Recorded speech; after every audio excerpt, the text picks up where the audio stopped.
নমস্কার, আপনারা দেখছেন চ্যানেল এবিসি। আমি বিজয়, আর প্রত্যেক দিনকার মতো আপনাদের সামনে উপস্থিত হয়ে গেছি। আজকে আমরা আপনাদের সঙ্গে আলোচনা করব মীন রাশির সাপেক্ষে মিথুন রাশিতে বুধের বক্রীগত গোচরের ফলে কি প্রভাব পড়তে চলেছে সেই সম্পর্কে। দেখুন, বুধের সোজা চালই হোক আর বুধের উল্টো চালই হোক, বুধ আপনার জীবনে কিন্তু একটা বিশেষ গভীর প্রভাব ফেলে থাকে। কারণ কি, আপনার রাশির সপ্তমপতি হচ্ছে বুধ গ্রহ নিজে, এর সঙ্গে সঙ্গে বুধ আপনার চতুর্থ পতিও। প্রথমেই জানিয়ে রাখি, মীন রাশির জাতক জাতিকাদের সাড়ে সাতি চললেও বুধের সঞ্চারে এমন কিছু প্রভাব তৈরি হচ্ছে যা মীন রাশির জাতক জাতিকাদেরকে পুনরুজ্জীবিত করতে চাইছে এই বুধ। দেখুন, মীন রাশিতে বুধ নিজে যখন অবস্থান করেন তখন সে দুর্বলভাবে অবস্থান করে। তো মীন রাশিটি জলতত্ত্বের রাশি, কিন্তু এই রাশির মধ্যে দ্বৈত ভাব দেখা যায়। তাই এই রাশিটি দ্বৈত জল রাশি বলে গণ্য হয়ে থাকে জ্যোতিষে। দেখুন, মীন রাশি রাশিচক্রের দ্বাদশ রাশি, এবং এই রাশিটি এই কারণেই প্রবল আধ্যাত্মিক পূর্ণ, প্রবল ধার্মিক একটি রাশি। দেখুন, আমি আপনাদেরকে আজকে জানাবো যে বুধের এই উল্টো চালে আপনাদের রাশি সাপেক্ষে চতুর্থ এবং সপ্তম পতি হয়ে এই বুধ 7ই জুলাই থেকে 24শে জুলাই পর্যন্ত বক্রী অবস্থায় বুধ তার নিজের নক্ষত্রস্থ রাশি মিথুন রাশিতে আপনার চতুর্থ ভাব অর্থাৎ সুখভাবে অবস্থান করবে। দেখুন, বুধ হলো কমিউনিকেশনের কারক, যোগাযোগের কারক। বুধ হলো বুদ্ধির কারক, ধী শক্তির কারক, লেখনী শক্তির কারক, বাক শক্তির কারক। বুধ ব্যবসার কারক। দৈহিক শক্তি বাদে সকল স্তরের শক্তিগুলির মধ্যেই বুধের নিয়ন্ত্রণ দেখা যায়। ফলে বিশেষ করে আপনার পরিবার জীবন, আপনার মানসিক শান্তি, আপনার বিবাহিত জীবন ইত্যাদি বিষয়ে বিশেষ প্রভাব বিস্তার করে থাকে এই বুধ। মীন রাশির জাতক জাতিকাদের মনটা আকাশের মতো হয়ে থাকে, আকাশের মতো উদাস এরা। আপনার মনের মধ্যে সাগরের মতো গভীরতাও কিন্তু লক্ষ্য করা যায়। আপনারা ভীষণ সংবেদনশীল এবং দয়ালু প্রকৃতির। আপনাদের মধ্যে কল্পনা শক্তি অসাধারণ। জাগতিক লোভ লালসার চেয়ে মনের শান্তি আপনাদের কাছে অনেক বেশি মূল্যবান, অনেক বেশি গুরুত্বপূর্ণ। দেখুন, একটা জিনিস আমি বারবার দেখেছি, আপনারা নিশ্চয়ই খেয়াল করেছেন, আপনারা যখন একা থাকেন তখন আপনার অবচেতন মন যেন এক অন্য দুনিয়ায় ঘুরে বেড়ায়। একটা কল্পনার জগতের মধ্যে, একটা অন্য জগতের মধ্যে আপনার মন ঘোরাফেরা করতে থাকে। আপনারা খুব সুন্দর স্বপ্ন দেখতে ভালোবাসেন, সৃষ্টিশীল কাজ করতে ভালোবাসেন, কিন্তু কখনো কখনো এই অতিরিক্ত নরম মনের কারণে নিষ্ঠুর বাস্তবটাকেও কিন্তু আপনাকে মাঝে মাঝে ফেস করতে হয়। এই পৃথিবীতে যে সবাই ভালো নয় সেটাও আপনারা কিন্তু দেখতে পান, বুঝতে পারেন প্র্যাকটিক্যাল ভাবে। আপনার মধ্যে যেমন একটা পবিত্রতা ভাব রয়েছে, সেটা সকলের মধ্যে নাও থাকতে পারে, এটা খুব স্বাভাবিক।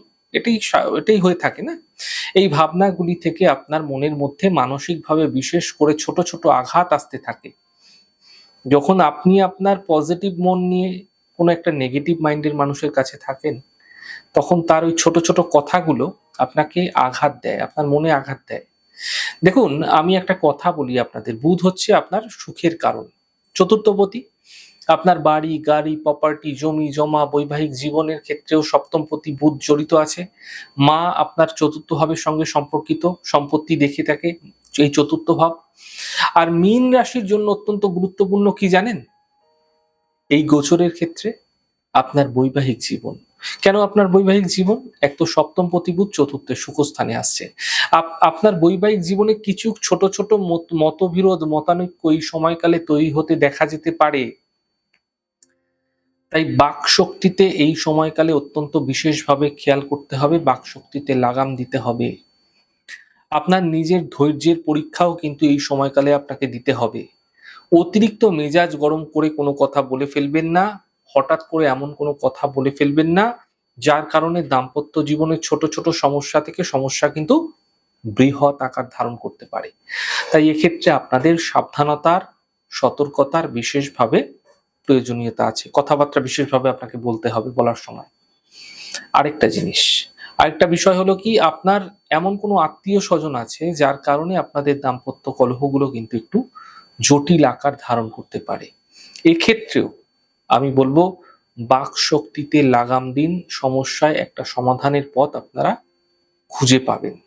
দেখুন, যারা মীন রাশির মানুষ আছে তাদের ক্ষেত্রে আমি বলবো এই সময়কালে মনকে শান্ত রাখুন, মেজাজ গরম করবেন না, ধৈর্য ধরুন। বুধ বক্রী অবস্থায় আছে, আপনি আপনার কথা দ্বারাই নিজেই কিন্তু নিজের সমস্যা ডেকে আনবেন না। আরেকটা যেটা জিনিস তা হলো, আপনার বেশ কিছু সময় পূর্বে যদি কোনো ফ্ল্যাট কেনার বিষয় থাকে, বহুদিন যাবৎ কথাবার্তা চলছে, জমি জমা হতে পারে, বাড়ি হতে পারে, কোনো বাহন ক্রয়ের বিষয়ে আপনাদের কথাবার্তা চলছে, এরকম হতে দেখা গেছে, কিন্তু বারবার অর্থনৈতিক কারণে হোক, অন্য কোনো কারণে হোক, মাঝপথে আটকে ছিল, পেন্ডিং হয়েছিল, বাধাপ্রাপ্ত হচ্ছিল, কোনোভাবে এগোতে চাইছিল না।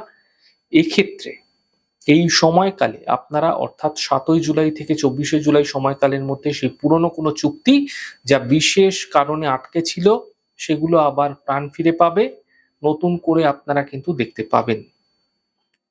আপনার গৃহ থেকে আপনি অনেকটা শান্তি পাবেন এই সময়কালে। আরেকটা যেটা অত্যন্ত গুরুত্বপূর্ণ বিষয় তা হলো আপনার মায়ের শরীর। কোনো পুরনো ক্রনিক রোগ বা দীর্ঘদিন ধরে কষ্ট পাচ্ছেন এরকম কোনো বিষয় আপনার মায়ের ক্ষেত্রে একটু অসুস্থতার সম্ভাবনা দেখা যাচ্ছে। হয়তো আপনি এই বিষয়টা খেয়ালও করেছেন, আপনার মায়ের শরীরটা ঠিকঠাক যাচ্ছে না, তাই মায়ের প্রতি একটু খেয়াল বাড়ান, বিশেষ করে তার শারীরিক ক্ষেত্রে একটু ধ্যান দিন। মায়ের দিক থেকে শারীরিক সমস্যার সমাধানও কিন্তু একই সাথে এই সময়কালে আপনারা মিলতে দেখতে পাবেন। একটু চিকিৎসকের পরামর্শ নিয়ে চলুন অথবা ঔষধপত্র সেবন করুন, বড় সমস্যা থেকে বাঁচতে পারবেন। বিষয়টাকে নেগলেক্ট করবেন না। এছাড়া বৈবাহিক জীবনে কিছু কিছু ছোট ছোট সমস্যা কিন্তু লেগে রয়েছে বেশ কিছু সময়কাল ধরে, যেগুলো আপনি আপনার নিজের বাড়িতে বলতে পারছেন না, আপনি আপনার বাড়িতে জানাতে পারছেন না।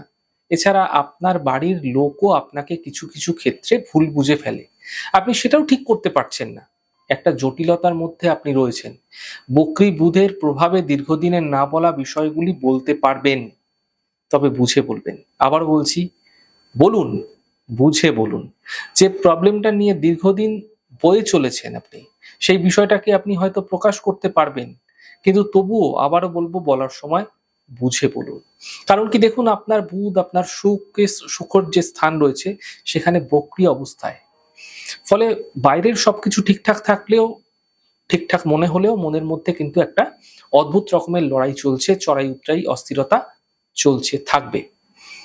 এই বকরি বুধ আপনাকে বলতে চাইছে যে বাহ্যিক জিনিসগুলির মধ্যে সুখ না খুঁজে আপনার নিজের ঘরের মানুষগুলোর সঙ্গে একটু সময় কাটান। এছাড়াও একটি সাবধানতার কথা বলে রাখি, আপনার গৃহে কোনো ইলেকট্রিক্যাল ইনস্ট্রুমেন্ট, যেমন ধরুন এসি হতে পারে, ফ্রিজ হতে পারে, আপনার মোবাইল, ল্যাপটপ, আপনার টিভি হতে পারে, ওয়াশিং মেশিন হতে পারে, এগুলো গন্ডগোল করতে পারে, সমস্যা হতে পারে।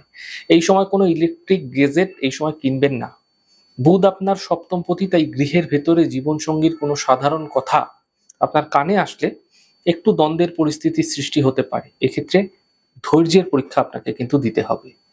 আরেকটা যেটা বলে দিচ্ছি, আপনার যদি বাইরের কোথাও কোনো কাজ করছেন, বাড়িতে আসার পর বাইরের কাজের রাগ বাড়িতে দেখাবেন না, ভীষণ শান্তভাবে কথা বলার চেষ্টা করুন। মীন রাশির জীবনে দুটো বড় ভুল কি হচ্ছে জানুন তো? প্রথমটি হচ্ছে অতিরিক্ত কাল্পনিক চিন্তাভাবনা করা, অত্যন্ত কাল্পনিক চিন্তাভাবনা করে এরা। দ্বিতীয়ত হচ্ছে অত্যন্ত দয়ালু মনোভাবের হয়ে যায় হঠাৎ করে। আপনি দুটোই করুন, কিন্তু একটু ব্যালেন্স করে। অতিরিক্ত কাল্পনিক চিন্তাভাবনা, অতিরিক্ত দয়ালু মনোভাব আপনাকে সমস্যাগ্রস্ত করে তুলছে ক্রমাগত। আরেকটা বিশেষ গুরুত্বপূর্ণ জিনিস বলে দিই, তা হচ্ছে আপনার এই সময়কালে পেট সংক্রান্ত, অন্তর সংক্রান্ত কোনো সমস্যা বৃদ্ধি হতে পারে, তাই এই সময় খাওয়া দাওয়ার প্রতি বিশেষ খেয়াল রাখুন। পেট, লিভার থেকে কিন্তু সমস্যা আপনাকে ভোগাতে পারে, সতর্ক হন এক্ষেত্রে। দেখুন, মিনেরা হলো শান্ত নদী যা সব বাধা পেরিয়ে সাগরে মেশে, তাই নিজের অন্তরের শান্তি বজায় রাখুন। আমাদের এই ছোট ছোট এপিসোড আপনাদের কিরকম লাগছে অবশ্যই লিখে জানাবেন। যদি ভালো লেগে থাকে সেক্ষেত্রে লাইক করতে, কমেন্ট করতে, সাবস্ক্রাইব এবং শেয়ার করতে বন্ধুদের সঙ্গে ভুলবেন না। অনেক ভালো থাকুন, সুন্দর থাকুন, সুস্থ থাকুন। আগামী পর্বে দেখা হবে। নমস্কার।